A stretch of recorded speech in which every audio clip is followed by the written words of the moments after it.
How's it going, guys? This is Ruwan with Grind Sessions. On today's episode, we're going to be talking about some amazing topics we believe would help everybody on their day-to-day atmosphere. I have two special guests with me, Mike Callaghan and Charles Heffner. Mike, tell us a little bit about yourself. Hey everyone, thanks for having me. Of course, man. I'm Mike. I just recently got engaged. Congrats. Thanks, Congratulations. man. I really appreciate that. It's a blessing for sure. For work, I basically sell dental offices for retiring doctors. That's a long story for another time, maybe a whole nother podcast on that one. But I enjoy what I do. I'm very blessed to be in the position that I'm in, especially at my age. I've definitely gotten a lot of opportunities in my direction, but not for a lack of trying, that's for sure. But yeah, that's pretty much what I got going on right now. Just living life, trying to enjoy it. All right, Charles. Yeah, man, I'm a pothead powerlifter with a German Shepherd named Swayze. I mean, that's me in a nutshell if I can explain myself. So, I mean, who I am. All right, guys. So we got a couple topics we think would be awesome for all of us to take a second every day and focus on. First topic is going to be mindset. Now, I think all of us here understand what mindset can really dictate how your day goes. What's some topics you guys think can help people understanding how to achieve a better mindset? I think the mind is a very powerful thing. I'm a really strong believer in the idea that your day is going to go according to how you wake up in the morning.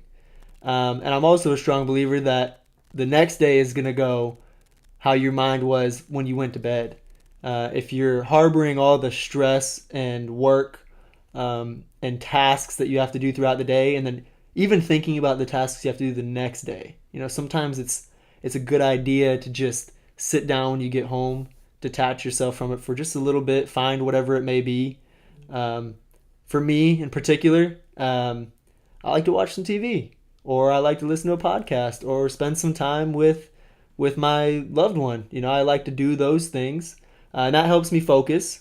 But yeah, it's hard to get out of those things. But ultimately, making sure that no matter what you do in the morning or at night is a positive thing. For me, when I wake up in a bad mood, or I wake up and I'm not feeling too good about myself, I like to put on a nice suit or put on my favorite shirt, dress nicely, maybe go get a haircut that day, find some time to do that. Lately, I've been turned on to going to the chiropractor first thing in the morning. Go to the chiropractor, get all adjusted, sit on that table with a hot towel. Feels pretty good. It's a new person. It's hard to start the day wrong when you do that. It is. You got a new mindset. Absolutely. And I have a phenomenal chiropractor. He's a wellness coach. He's a great guy. Every time I go in there, if he can tell I'm stressed out, he always says the right things that gets me out of my thought and that I could always be worse. So definitely count your blessings. No, I totally agree with that. How you end the day and how you start the day ultimately dictates the body of the day, And if we're talking about an English paper, this is the body of the day. So how you start the day, like you're saying, you wake up, you put on your favorite suit, you put on your favorite shirt. You look good, you feel good, you perform well. Like if I go into work and I'm dirty, I feel gross and I don't like to be seen. So I'm not going to perform as well as I would if I were to look good. Same as like when I compete. When I compete, I wear the same damn shirt because I'm not superstitious, but I am a little stitious. Michael Scott. But so I wear the same Paul George jersey I've had for 5 competitions, and every time I look good in it, so I'm going to damn compete well in it. But at the same time, how you end the day, your subconscious is so powerful because if I'm focused on everything that's going on through the day, and I try and just shut down in a short amount of time. I don't take time to focus on myself or enjoy something that I do. My subconscious, no matter how hard I try when I sleep, is going to be active with those thoughts. And it's going to create anxiety. It's going to create stress for when I wake up in the morning. Oh, so before I go to bed, I'm a sitcom guy. I just made a Michael Scott reference from The Office. Like, I watch Cheers or MASH or Seinfeld, whatever it is. Shout out to my sitcoms with my German Shepherd Swayze because he loves sitcoms. As soon as Netflix says, "Are you done watching Cheers?" he pops his head up, and that right there is enough to make me forget about my day. Oh, so yeah. Finding what can settle you down and bring the joys in life over your stresses is the main thing to ending your day as well as starting your day, knowing how it's going to affect you. So this is routines, right? So this is what we're talking about. You know, each one of us have something that is a routine that helps us be able to get ourselves into a better mindset, no matter what we are dealing with. Whether it's past, something that's happening on that exact day, whether it's 15 minutes, bad phone call, completely ruins your whole day, right? Yes. Well, why does that 15 minutes do that? You let it. Yeah, exactly. And sometimes, you know, I can understand, especially for myself, sometimes it is hard to get out of that mindset. It's hard to take a step back and not think about the things you want to do because, you know, for me, I'm very passionate about my work. I'm very passionate about the things I put my time and effort into. And you value your time. Right. Yeah. I value my time, and I value the things that I do. And so I want to constantly be thinking about how I can improve the things that I love. It's you know, it's human nature. You want everything to always be better. You want to make everything better all the time. And sometimes it's complacency is a disease. It is. And it can be hard to realize that. It can be hard to say, you know what, as important as this is to me, I'm just going to take an hour to sit here, meditate or read a book, or I don't meditate or read books, but I have my versions of that, whether it be TV or whether it be just changing up to a different hobby. I like to go to the gym. Sometimes when I'm in my mind, I go work out, and the only thing I'm thinking about is making sure I'm not dropping the stuff on my face. How do we feel today, though? You know, that's one of the things that, you know, you and I can relate with Charles, and just understanding how we feel better after we're done going to the gym. We are a better person than we were before. You said it the best today. Absolutely. You're productive. Right. Ruwan hit the nail on the head this morning before we went to the gym. He said, when you go to the gym, you immediately walk out of the gym better because you just did something that A, you wouldn't have done, and B, that's healthy. I mean, it's good for you. Yeah, it's beneficial towards you in every state of right. what it is. It right. makes you better mind, body, and soul. And granted, you know, you have to be consistent, but even if you're not and you just go in one time a week, at least you're doing something to focus on that. You're focusing on working out. Put some good music in, and you're gonna feel that much better, even for that one day. Baby steps, you know. So I mean, let's go ahead and wrap it up from our first topic about mindset. I think where we're at right now, we can go ahead and run straight into the second topic, which is a pretty interesting topic to talk about, is reacting. You know, how do you react? How do you choose to react? You know, when you react, what a lot of people fail to do, which, you know, I'm personally a victim of, is not being able to react in favor to the person that you may be reacting to.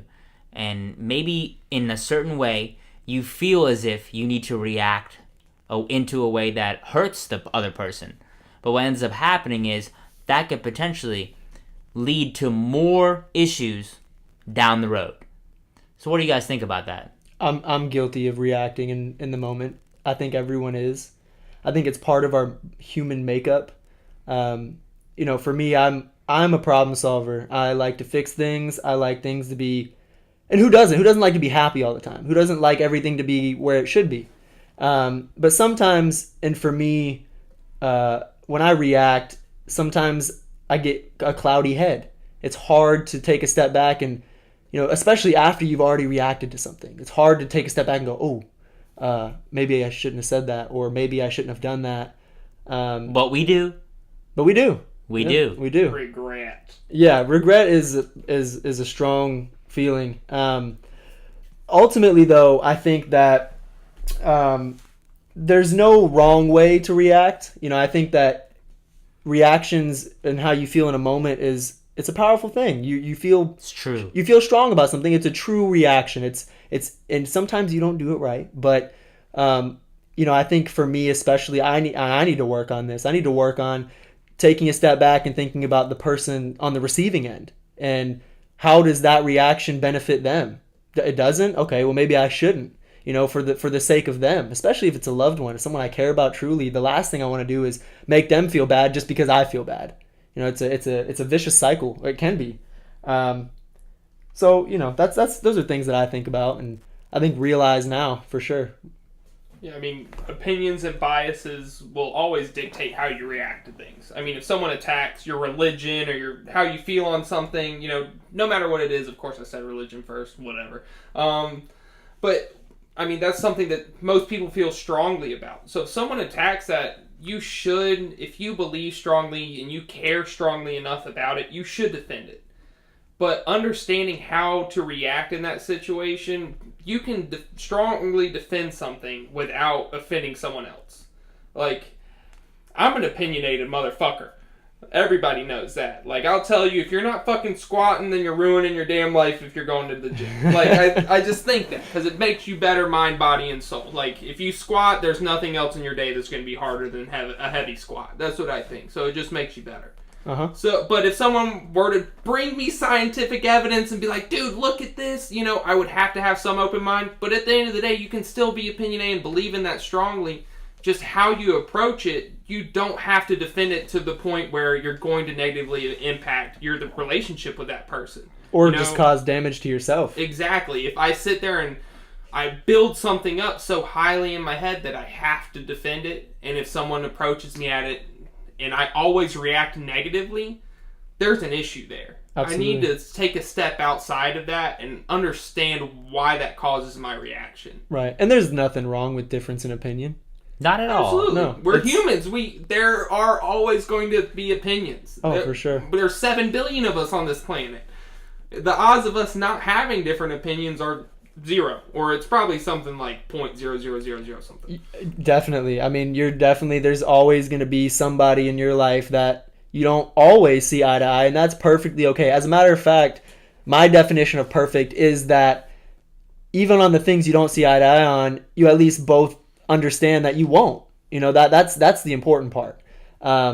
Granted, if you're wrong, it's not a bad idea to swallow your pride if they bring up a really good point. It makes a lot of sense. Allow yourself to be open to new ideas and new thoughts.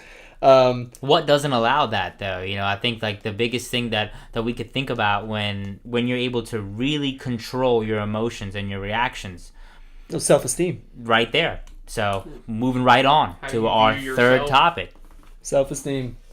Ruwan and I, we went to the gym today. It was a beautiful day today, actually. We put the top down, had some good music going. Just strolled around town, and a song came on that I had been listening to and have listened to hundreds of times. And it's crazy because I had never heard this lyric in the song. I had listened to it all the time, and for some reason today it stuck out to me, and it was best cards in the deck, but I fold. And I thought about that. I remember immediately turning the music down and looking at everyone going, that is a good analogy, because with self-esteem and confidence, if you look at your attributes that make you as a person, as an individual, it's like a deck of cards. I mean, each card has its own uniqueness. It's different suits, colors, suits and colors are the same thing. It's different suits. It's different numbers and pictures, whatever it may be. When you have the best cards in your hand, you need to use it wisely. And if you don't have the best cards in your hand, you have all your worst attributes are showing, and it's not a bad idea to just fold and reshuffle the deck and try to get those new cards out. And by folding, I think you just need to come back and center yourself, take some time, collect some information in your mind, think about why those qualities are bad qualities and not good ones, how you can make them better, whatever it may be. And sometimes if you're feeling good qualities, hold on to them. You don't have to play your hand all the time, but just hold on to them. Take a few steps back and enjoy that good feeling. Self-esteem, I feel like, is just it's such a hard concept to grasp, because people's idea of their own self-esteem is always based on comparing themselves. Especially, I mean, we talked about social media before we even started this bad boy up. Uh-huh. It's so easy to be like, this person's on this great trip, this person looks great, I got this the perfect person family, has money, everything else, but it's so hard to see past that. Even when you hop on Instagram or whatever it might be, people are already like, their lives are different, whatever. But the whole object of self-esteem is how you view yourself. It's not in comparison to someone else. And I think that that's the hardest part for people to step outside of, is They'll look in the mirror, and what they do is they don't try and see, do I look better than I did 2 weeks ago or whatever it might be. They say, do I look better than this person? Or when they go to the gym or whenever they're at work or they go out, for instance, they look at someone else, oh, I don't look dressed as well as this person, or I'm not as fit as this person. Who gives a fuck about the other person when it comes to how you feel about yourself? You shouldn't give a shit, honestly. No, definitely. Because it's how you feel about yourself that's the most important. I have a habit, I got it from my dad. I laugh at almost everything I fucking say, dude. Everything I say, because I think I'm the funniest motherfucker on the planet. And people don't think I'm funny all the time. I try hard as hell to make the right jokes and make people laugh. But I view myself that way. And that's great, because you should have a high viewing of yourself. Understand being humble at the same aspect. Talk about that today. Is another step outside of that. But viewing yourself as strong in the attributes you want to be strong in, that's what you need to do. Confidence is definitely a big role, and it doesn't have to be an arrogant confidence. No, you can be humbly with your confident. damn head Of course. up, though. Yeah, Of you can definitely be humbly confident, but you just need to figure out what part of you can be confident. What are you confident about in yourself? What are you not? Is there anything you can do about it? If not, then oh well.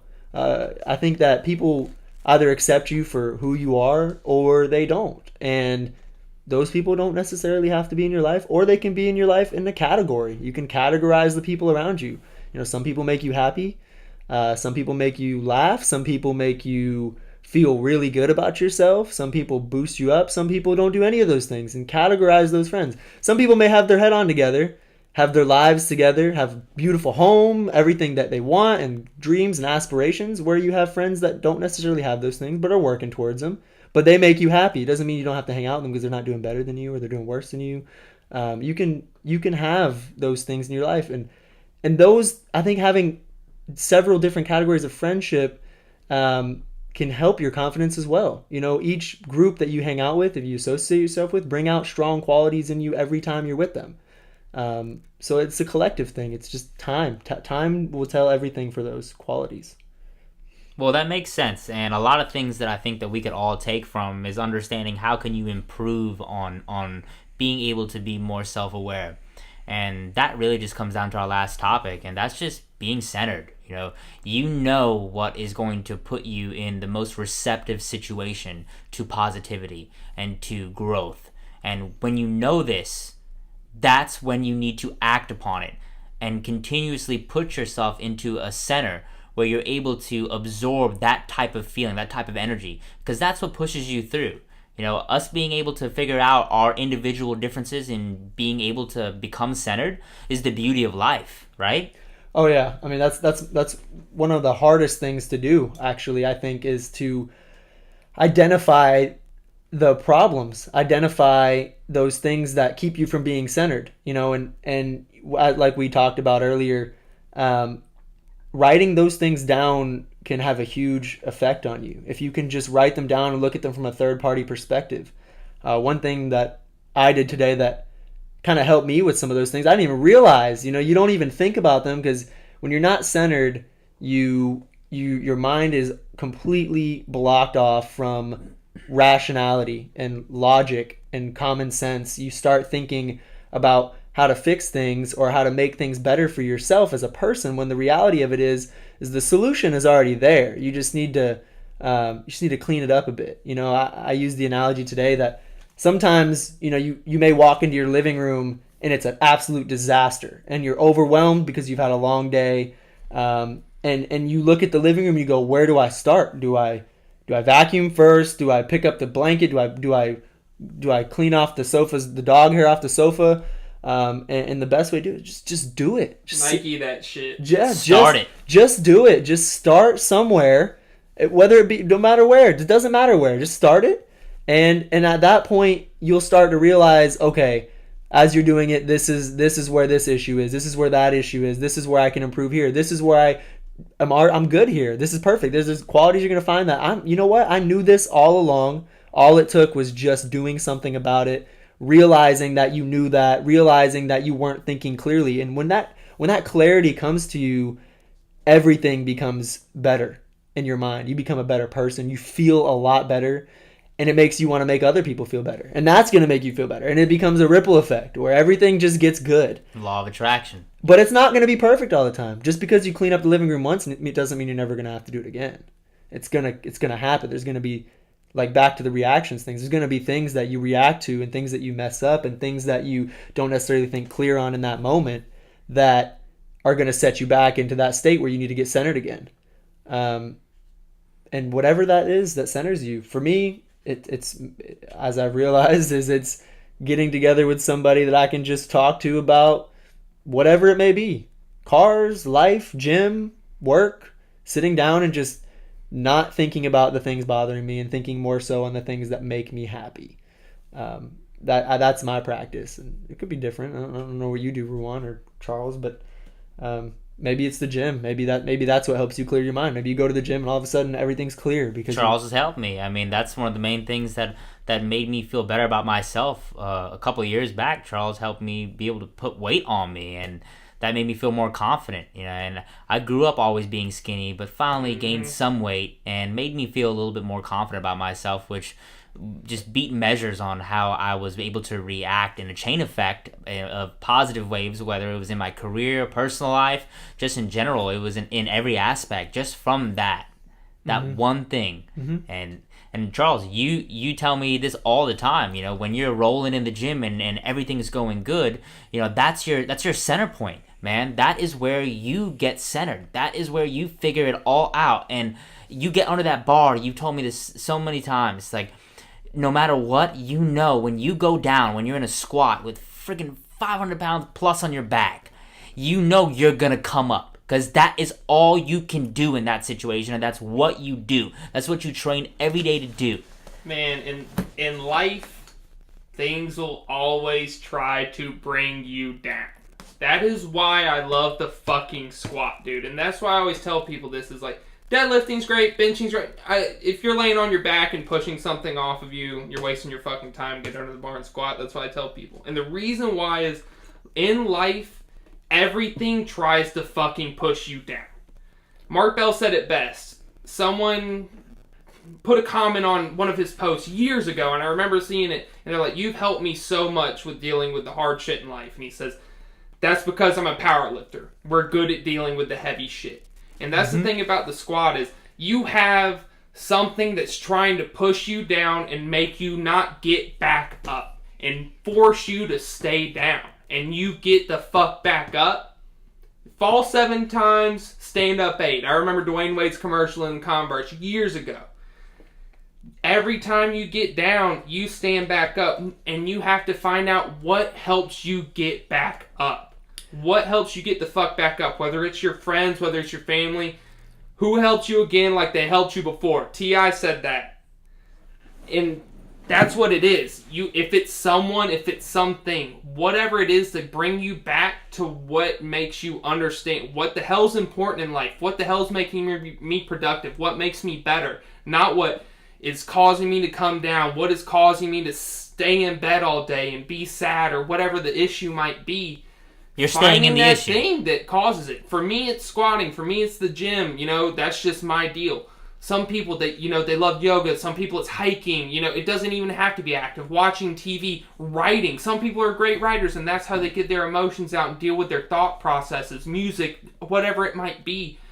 Finding that and searching for it. If you don't know what the fuck it is, try something. Yeah. That's the only way you can figure it out, is experimentation, right? I mean, that's the only way we've ever figured everything out as human beings, as a creature on this planet. Trial and error. It's trial and error. Yeah.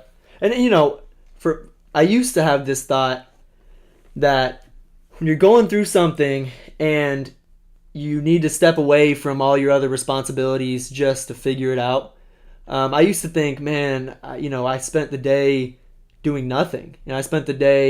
I wasted the day. I'm behind. Because you didn't want to do the hard shit. Yeah, and but for me though, like, I realize now that sometimes it's okay to step away from everything else and figure things out. It's not you're not setting yourself back. It's not wasted time. You're recovering so you can make a stronger comeback. When you work out real hard or you hurt yourself, you recover and you get back in there just as strong. And take too much time though. And get stronger. No, don't take too much time. Set boundaries. Yeah, a lot of people let let a year go by, 2 years go by, some 10 years go by. This is your life, people. Don't Set wallow. boundaries on that time. Exactly. Don't wallow in it. Take a day, maybe 2. No more than that. That's it. That's all you need. Maybe not even a day. 12 hours, really. You should be able to sit down and if you do nothing but try to fix one issue in 12 hours, if you have a hard time doing that, you need to work on it a little bit more. Or leave the issue. Or Let's leave just it state alone. that. Leave the issue. It might not be fixable. Exactly. It might not be Go fixable. to something else. I mean, shit, when you take a test in high school, what's one of the best things to do? Answer all the questions you know without a doubt. You Oh, don't yeah. have to Exactly. second guess yourself. Take care of the easiest shit in your life first Yeah. and be productive because success breeds success. So say on my list, I gotta do some dishes, I gotta take out the trash, and then I gotta call somebody important. I gotta call the damn IRS or whatever the fuck it is, If I can take care of these small things, success breeds success, and it becomes a tidal wave. And I can take on this bigger problems. Ripple effect, Yeah, man. absolutely ripple effect. So, I mean, starting at the smallest aspect you're dealing with and taking care of the small issues. I mean, if it's cooking and that's the hardest thing you gotta do for the day, you might not need to have that ripple effect, but if you need it, do it. Whatever you gotta do to be productive and let it be contagious in your life. So, guys, everybody listening, we've gone through some amazing topics today. We went through mindset, understanding how to react and your emotions towards reacting, self-esteem, and centering yourself. Thank you guys for listening. Thank you, Mike. Thank you, Charles. Pleasure being here. I love talking about this stuff. Talk to you Later. guys soon. Bye.